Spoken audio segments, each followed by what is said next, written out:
Baiklah, kita sambung kepada teknik yang kedua iaitu teknik tempoh bayar balik terdiskaun ataupun dikenali sebagai TBBD atau TBBT. Apakah yang dimaksudkan dengan TBBD? Ia merupakan satu teknik di mana kita nak tahu bilangan tahun yang diambil untuk mendapatkan kembali pelaburan awal daripada aliran tunai terdiskaun. Aliran tunai dijangka akan didiskaunkan kepada nilai kina terdahulu menggunakan kadar pulangan atau kos modal syarikat. So, apakah rumus TBBD? Rumusnya adalah TBBD sama dengan tahun sebelum tambah baki yang diperlukan dalam nilai kini aliran terkumpul dibahagikan dengan nilai kini tahun selepas. Baiklah, kita lihat bagaimana keputusan pemilihan projek menggunakan teknik tempoh bayar balik terdiskaun. Bagi TBBD, sama ada aliran tunai seragam ataupun tidak seragam, cara pemilihan satu projek adalah sama. Pertama, kita bandingkan tempoh bayar balik terdiskaun dengan jangka hayat projek. Contohnya, Andai katalah TBBD projek A kita dapat 3 tahun, manakala jangka hayat projek A adalah 5 tahun. Maka bila kita bandingkan di antara TBBD projek A dengan jangka hayat projek A tadi, pengurus syarikat ataupun pihak syarikat tadi boleh melaksanakan projek tersebut kerana TBBD projek tersebut adalah lebih singkat tempohnya selama 2 tahun berbanding jangka hayat projek. So kita boleh lihat kat sini, TBBD projek A kita dapat 3 tahun, manakala jangka hayat projek A 5 tahun. So TBBD projek A itu adalah lebih rendah ataupun lebih cepat mengembalikan projek modal berbanding jangka hayat projek A tadi kita dapat 5 tahun. Okey, keputusan pemilihan projek. Okey, cara yang kedua, kita bandingkan tempoh bayar balik terdiskaun dengan tempoh yang ditetapkan oleh pihak pengurusan. Baiklah, contohnya TBBD projek A kita dapat 3 tahun, manakala tempoh yang pihak pengurusan tetapkan adalah selama 3.5 tahun. Maka bila kita bandingkan kedua-dua tempoh tersebut, kita dapati bahawa TBBD projek A 3 tahun tadi adalah lebih cepat ataupun lebih singkat berbanding tempoh yang ditetapkan oleh pihak pengurusan 3.5 tahun tadi. Maka pihak pengurusan syarikat boleh melaksanakan projek tersebut kerana TBBD projek tersebut iaitu 3 tahun tadi adalah lebih singkat tempohnya berbanding tempoh yang ditetapkan oleh pihak pengurusan tadi 3.5 tahun. So kita dapatlah perbezaan selama setengah tahun ataupun 6 bulan berbanding syarat yang ditetapkan oleh pihak pengurusan itu tadi. Baiklah, kita pergi kepada cara untuk memilih projek. Masih lagi teknik tempoh bayar balik terdiskaun. Andai katalah terdapat projek alternatif.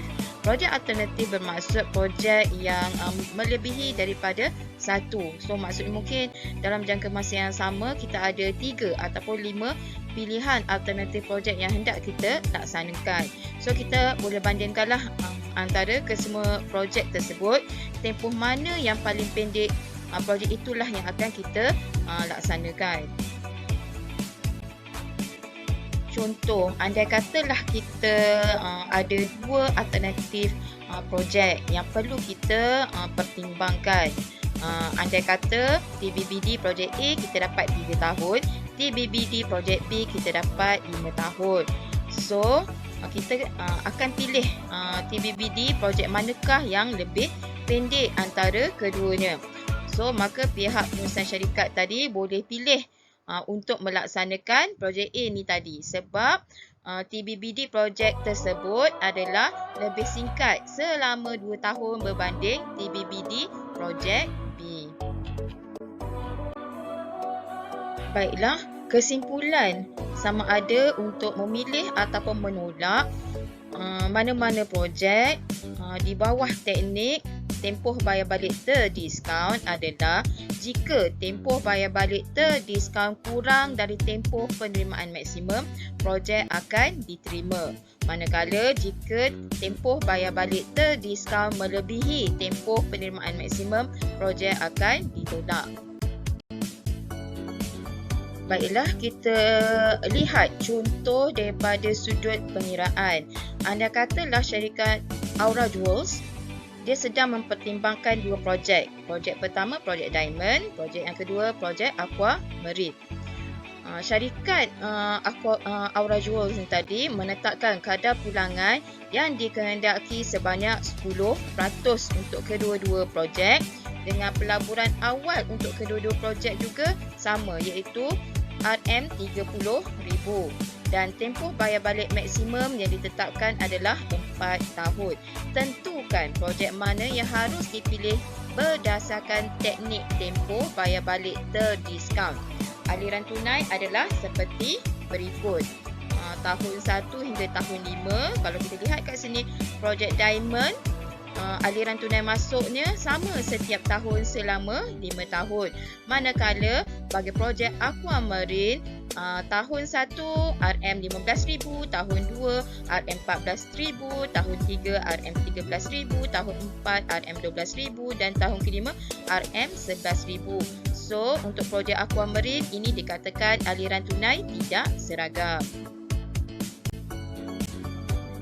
Baiklah, kita kira dahulu TBBD untuk projek Diamond.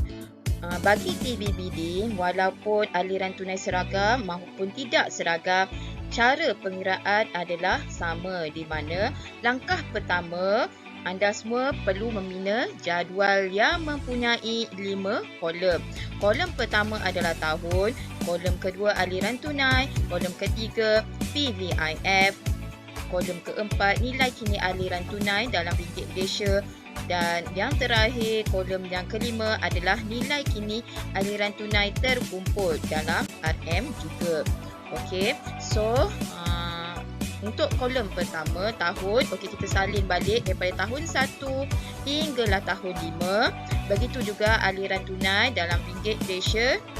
Boleh kita tulis sekali sahaja tajuk RM, so mewakili untuk setiap baris daripada tahun 1 hingga 5 tadi RM9,000. So kita salin balik RM9,000 tahun pertama, RM9,000 tahun kedua, RM9,000 tahun ketiga, RM9,000 tahun keempat dan seterusnya lah sampai tahun kelima RM9,000. Okey, kemudian untuk kolom yang ketiga, okey, kita tengok jadual nilai masa wang. PVIF pada kadar pulangan tadi diberikan 10%. Kita tengok 10%. N1, okey, kita akan dapat 0.9091. Kemudian kita lihat jadual PVIF 10%.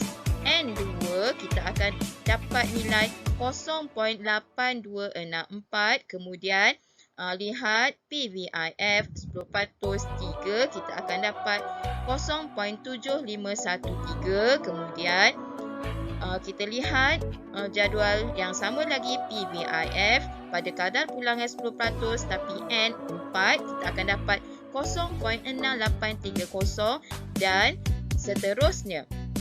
10% N5, kita akan dapat 0.6209. Kemudian untuk mencari nilai kini aliran tunai, kita darabkan aliran tunai tahun pertama darabkan dengan faktor terdiskaun tadi 0.9091 darabkan dengan 9,000, maka kita akan dapatlah nilai kini aliran tunai pada tahun pertama adalah RM8,181.90. Begitu juga kita gunakan cara yang sama untuk nilai kini aliran tunai pada tahun kedua, di mana aliran tunai tahun kedua kita darabkan dengan PVIF tahun kedua 0.8264 dengan 9,000 tadi, maka kita akan dapat nilai kini aliran tunai pada tahun kedua adalah RM7,437.60. Begitulah seterusnya kita darabkan untuk setiap aliran tunai sampai tahun yang kelima. Kemudian untuk mencari nilai kini aliran tunai terkumpul pada tahun pertama. Kalau kita lihat kat sini, nilai dia sama dengan nilai kini aliran tunai pada tahun pertama tadi. Ini disebabkan kerana pada tahun sebelumnya tak ada aliran tunai yang masuk. Jadi nilai kini aliran tunai terkumpul tahun pertama tadi sama dengan nilai kini aliran tunai pada tahun pertama, iaitu RM8,181.90. Bagi mendapatkan nilai kini aliran tunai terkumpul pada tahun kedua, nilai kini aliran tunai terkumpul pada tahun pertama tadi iaitu RM8,181.90, kita akan tambahkan dengan nilai kini aliran tunai pada tahun kedua iaitu RM7,437.60. Maka kita akan dapat nilai kini aliran tunai terkumpul sebanyak RM15,619.50. Begitu juga macam mana nak dapat nilai kini aliran tunai terkumpul pada tahun ketiga. Kita campurkan di antara nilai kini aliran tunai terkumpul pada tahun kedua iaitu RM15,619.50. Kita tambahkan dengan nilai kini aliran tunai pada tahun ketiga RM6,761.70, kita akan dapat RM22,381.20. Begitu jugalah kita kira seterusnya sampai tahun yang kelima. So langkah seterusnya, tadi kita dah tahu IO ataupun kita punya pelaburan awal kita RM30,000. Maka kita carilah dekat nilai kini aliran tunai terkumpul, manakah nilai yang hampir sama dengan RM30,000. So kita akan lihat kat sini, nilainya adalah RM28,528.20, iaitu pada tahun yang keempat. So baki nanti kita akan ambil daripada nilai kini aliran tunai tahun selepas iaitu tahun kelima RM5,588.10. Kemudian kita akan masukkan ke dalam rumus TBBD sama dengan tahun sebelum tambah baki yang diperlukan dalam nilai kini aliran tunai terkumpul bahagikan dengan nilai kini aliran tunai tahun selepas. So tadi kan kita dah bulatkan tahun mana yang kita nak ambil, nilai-nilai yang mana satu. So mudah untuk kita masukkan ke dalam rumus. Itu tujuan kenapa kita highlightkan ataupun kita bulatkan figure-figure itu tadi. So tahun sebelum tadi adalah tahun 4 yang mempunyai nilai kini aliran tunai terkumpul yang hampir sama dengan pelaburan awal kita tadi. So maksudnya masukkan tahun keempat tambah RM30,000, ini adalah pelaburan awal kita, tolakkan dengan RM28,528.20, iaitu nilai yang paling hampir dengan pelaburan awal kita tadi. Kita bahagikan dengan nilai kini aliran tunai tahun selepas iaitu RM5,588.10. Kita kira-kira, so kita dapatlah 4.26 tahun atau 4 tahun 3 bulan. Baiklah, kita kira untuk projek Aquamarine pula. Kita lihat kat sini, aliran tunai dia tidak seragam. Tapi kaedah cara untuk mendapatkan TBBD sama seperti aliran tunai seragam, di mana langkah pertama anda semua kena membina jadual yang mempunyai 5 kolom. Kolom pertama tahun, kolom kedua aliran tunai, kolom ketiga PVIF, kolom keempat nilai kini aliran tunai dan kolom yang kelima iaitu kolom yang terakhir nilai kini aliran tunai terkumpul. Baiklah. Untuk kolom yang pertama iaitu kolom tahun tadi, salin semula tahun 1 hingga tahun 5. Begitu juga aliran tunai dalam ringgit Malaysia, salin semula tahun 1 RM15,000, tahun 2 RM14,000, tahun 3 RM13,000, tahun 4 RM12,000 dan tahun kelima RM11,000. Kemudian lihat jadual nilai masa wang iaitu PVIF dengan kadar pulangan 10%. So kita akan dapat nilai 0.9091. Kemudian lihat pada kadar pulangan 10% N2 akan dapat 0.8264. Seterusnya, untuk mencari PVIF pada tahun ketiga, lihat pada jadual nilai masa wang PVIF 10% N sama dengan 3, kita akan dapat 0.7513. Seterusnya, PVIF pada tahun keempat, lihat PVIF I 10% N4, kita akan dapat 0.6830. Dan yang terakhir, PVIF pada tahun kelima, lihat pada kadar pulangan 10% N5, kita akan dapat 0.6029. Kemudian, bagi kolom yang keempat, untuk mencari nilai kini aliran tunai dalam RM, di mana aliran tunai tahun pertama RM15,000, kita darabkan dengan PVIF pada tahun 1 juga, so kita akan dapat RM13,636.50.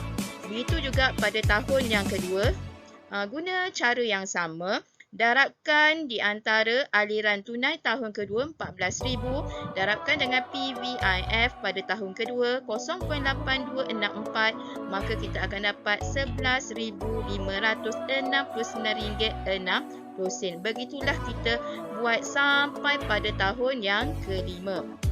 Kemudian, bagi mendapatkan nilai pada kolom yang terakhir, iaitu nilai kini aliran tunai terkumpul dalam ringgit Malaysia juga, di mana kita pindahkan sahajalah nilai yang kita dapat, nilai kini aliran tunai tadi. Kita pindahkan ke kolom nilai kini aliran tunai terkumpul tahun pertama.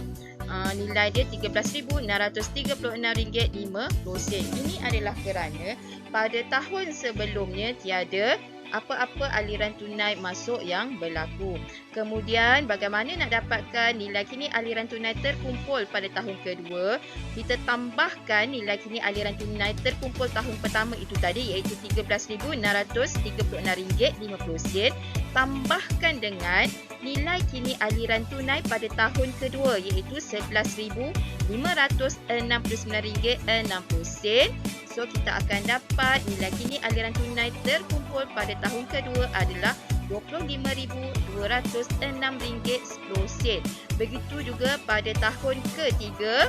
Nak dapatkan nilai kini aliran tunai terkumpul pada tahun ketiga, kita tambahkan di antara nilai kini aliran tunai terkumpul pada tahun kedua, iaitu RM25,206.10, ditambahkan dengan nilai kini aliran tunai pada tahun yang ketiga RM9,766.90, maka kita akan dapat nilai kini aliran tunai terkumpul pada tahun ketiga adalah RM34,973. Teknik kaedah cara yang sama juga kita akan buat sampailah ke tahun 5. Kemudian kita lihat kat situ pelaburan asal kita tadi RM30,000. Kita lihat dekat nilai kini aliran tunai terkumpul, nilai mana yang hampir dengan RM30,000. So, kita dapati pada tahun kedua.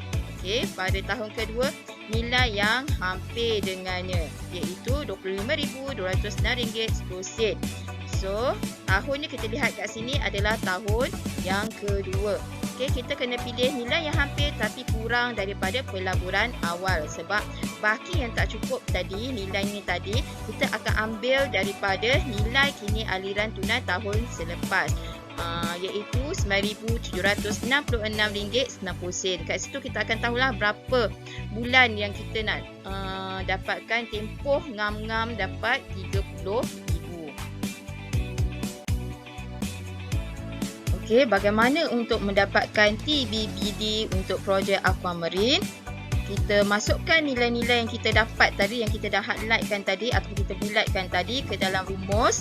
TBBD sama dengan tahun sebelum tambah baki yang diperlukan dalam nilai kini aliran tunai terkumpul, bahagikan dengan nilai kini aliran tunai tahun selepas. So, kita masukkan 2 tahun tadi. Okey, tambah RM30,000 ini adalah pelaburan awal. Okey, tolakkan dengan RM25,206.10 iaitu nilai yang paling hampir dengan pelaburan awal itu tadi. Kemudian dibahagikan dengan nilai kini aliran tunai tahun selepas iaitu RM9,766.90. Maka kita kira-kira dapatlah 2.49 tahun atau 2 tahun 6 bulan. Okey, seterusnya keputusan pemilihan projek. So, kita ringkaskan tadi di sini TBBD projek Diamond kita dapat 4.26 tahun atau 4 tahun 3 bulan, manakala projek Aquamarine kita dapat 2.49 tahun ataupun 2 tahun 6 bulan. Jadi, Aura Jewel sepatutnya memilih projek Aquamarine dan menolak projek Diamond. Pertama, alasannya kenapa? Sebab TBBD projek Aquamarine kurang daripada tempoh maksimum yang dikendaki oleh syarikat iaitu 4 tahun. Kalau kita tengok balik soalan tadi, pihak pengurusan syarikat telah menetapkan bahawa tempoh bayar balik maksimum adalah 4 tahun. So, kita bandingkanlah kedua-dua projek iaitu projek Diamond dengan projek Aquamarine ni tadi. Okey, so kita dapatilah bahawa projek Aquamarine yang tempohnya adalah kurang daripada tempoh maksima yang ditetapkan. Nampak kat sini ya. Aquamarine kita dapat 2 tahun 6 bulan. So, dia lebih rendah daripada tempoh maksimum yang dikendaki oleh pihak syarikat 4 tahun. So, that's why lah kita terima projek Aquamarine. Baiklah. Projek Aquamarine juga sepatutnya dipilih sama ada projek itu bebas ataupun saling menyingkiri. Sebabnya hanya projek Aquamarine sahaja yang betul-betul menepati syarat yang dikehendaki oleh pihak syarikat dan juga daripada segi teknik. Sebab kalau kita lihat antara kedua-dua teknik ini, okey, kita nampak kat sini. Projek Aquamarine tempoh bayar balik dia adalah lebih rendah ataupun lebih singkat ataupun lebih pendek berbanding projek Diamond tadi. So, memang patutlah syarikat tersebut memilih projek Aquamarine. Kesimpulannya, bagi tempoh bayar balik terdiskaun, sama ada aliran tunai tersebut seragam ataupun aliran tunai tersebut tidak seragam, kita akan menggunakan step ataupun langkah-langkah yang sama untuk mendapatkan TBBD, iaitu step pertama kena bina jadual yang mempunyai 5 kolom, iaitu kolom pertama tahun, kolom kedua aliran tunai, kolom ketiga PBIF, kolom keempat nilai kini aliran tunai dan yang terakhir nilai kini aliran tunai terkumpul. Cuba kita perhatikan, kedua-duanya sama sahaja, ada 5 kolom ya, iaitu tahun, aliran tunai, BVIF, nilai kini aliran tunai dan juga nilai kini aliran tunai terkumpul. So, sama juga step kedua, kita cari di nilai kini aliran tunai terkumpul. Okey, figure yang mana, nilai yang mana yang hampir-hampir dengan pelaburan awal. Kemudian kita tandakanlah tahun ke berapa dan kita nak ambil bakinya daripada nilai kini aliran tunai tahun selepas tu yang mana satu. Kemudian step yang terakhir, masukkan ke dalam rumus TBBD tahun sebelum tambah baki yang diperlukan dalam nilai kini aliran tunai terkumpul dan dibahagikan dengan nilai kini aliran tunai tahun selepas, kira-kira dan dapatlah nilai TBBD.